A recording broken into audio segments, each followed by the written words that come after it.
30,000 تومن دادم مژه فیشر خریدم. این دفعه میخوام یه جوری مژه بذارم که 1 ماه برام بمونه. تو این تکنیک مدل گربه‌ایه از سایز کوچیکش که شماره 10 تیکه تیکه مژه‌هامو میبرم. چسبم که گیاهیه میریزم روی سطح. حالا قسمت داخلی مژه رو چسب میزنم. اضافهش رو پشت دستم میگیرم و از زیر میچسبونم جلوی چشمم. مژه بعدی رو هم همون سایز کنارش میچسبونم. یکم که اومدم جلوتر سایز مژه هم بلندتر میکنم. یه دونه دیگه سایز 12، بعد سایز 14، آخری هم 16 میذارم که چشام حالت گربه‌ای به خودش بگیره.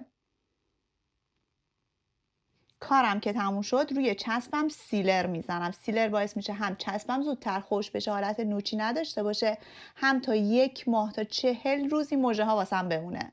این یه ترکیب جدید بین کاشت و اکستنشن، هم چسبش گیاهیه هم اصلا به مژهاتون آسیب نمیزنه، گاز و بو هم اصلا نداره.